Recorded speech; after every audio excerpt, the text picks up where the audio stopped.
For a long time, it's been my position that education achievement really comes as a result of partnership. And that is, there are many entities that play a role in shaping the thoughts, ideas, and behavior of children, as well as shaping a role in determining the extent to which they value education. And so I think something like the Education Begins at Home Act oftentimes will help parents, especially young parents who are childbearing age, who are having children. It will help them obtain a concept of parenting that oftentimes will go unmissed.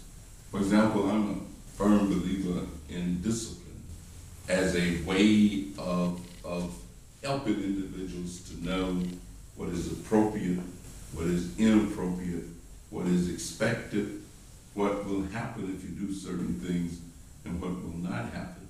But by the same token, when I say discipline, I think that too is learned behavior. It's not something that is just pressed upon a person, but if you are given the opportunity, I like to see parents who have parameters for their children in terms of enough space to really explore, to do things, but then knowing that you can't go beyond this limit, that there are limitations, and you don't want to go beyond that. So I think that education begins at home is a reality that must be practiced much more.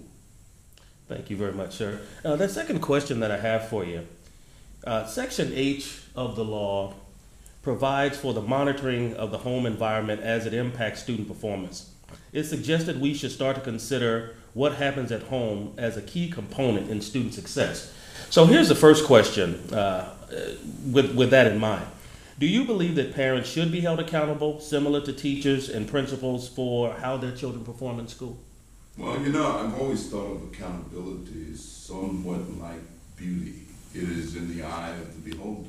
And accountability means, how do we connect and form the partnership relationships that are necessary to create the most optimal opportunities and experiences, especially for children. I think if parents are helped to understand the valuable role that they play in a child's formation, development, and achievement, in terms of just simply, Miss Jones, unless Johnny is able to do certain things at a certain time, in a certain way, in all likelihood, you're not going to see the results that you're looking for.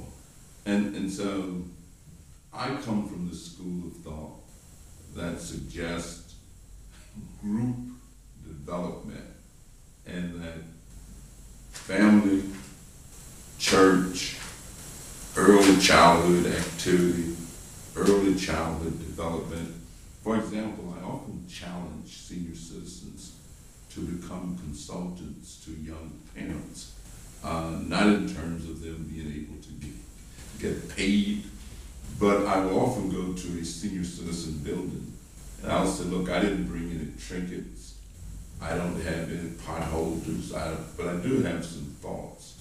And one of the things that you ought to do is make use of yourself by working with, and sometimes I will say, if each one of you would adopt a young parent and help provide them with the parenting skills that you developed over the years, you would be amazed at how much help you're bringing and how valuable what you're doing and your experiences have been. So I think it's collaboration and understanding and recognition that together society can do lots of things. And that if you isolate parents in one category or one group, schools and teachers in another, it's a partnership. You can't have one in reality without the other. Thank you very much, sir. Now, in looking again at the law, what specific indicators are we hoping to address? For example, in reading Section H, it specifically talked about indicators as they relate to school readiness, cognitive, language, social, emotional development, and health. Are we hoping to start to begin to monitor what's coming out of the home before they get to the school, i.e. the school readiness piece and the cognitive and language development? Are you hoping through your legislation to begin to monitor those things before they get to the schoolhouse? Well, what we really hope will happen as a result of this legislation is that we will increase awareness. You'll note that this is all designed to be evidence-based, that approaches and programs are supposed to come as a result of what works. I mean, what has been proven to work. And so it's not like you're establishing any kind of policing activity, or it's not like you're mandating any activity. It's always been my position that leadership is the ability to get other people to do what you want them to do, but because they want to do it. And so if you can get parents to the point where they just know unequivocally and without a doubt that they are the first teachers, they are the most important teachers, and that the concepts that their children develop, the values that they pick up, the ideas at home will be just as impactful as anything that they're going to do at school. I mean, I remember my mother, who was not what one would call educated in the formal sense. As a matter of fact, she finished the 8th grade. But she taught all of us. I have 9 brothers and sisters, and she taught us all. I mean, we would have to come, before her and read. She'd have reading sessions, or she would have spelling sessions, or she would just have these little moments where everybody would gather around and she would tell us something. Well, I never forgot that. I mean, that was a long, long time ago. But I think it was an integral part of my conceptualization of what one had to do if they were going to be successful and if they were to achieve. I mean, she also would say, if you get a B, and she'd say, oh, that's wonderful.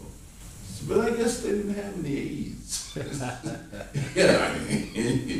And so there's nothing that takes the place of this challenging, nurturing environment that the home can produce, especially when parents get a little bit of help, especially if during the early stages of development, they realize that whatever's going on right now will be impactful for the rest of their children's lives. And that's what this legislation hopefully will help us to stimulate, activate, and make real in many instances where without it. I'm confident that it will, sir. A couple follow-ups, if I might, very briefly. I'm also an education entrepreneur. As I mentioned, I'm a member of the Education Industry Association. I own a business that does business with parents under no child in several states around the country. And we run into such aversion among parents, particularly in the urban centers, when it comes to being very proactive.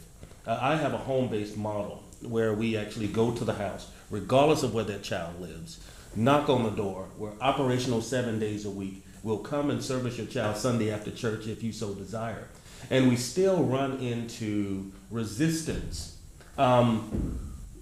What approaches would you advise that we take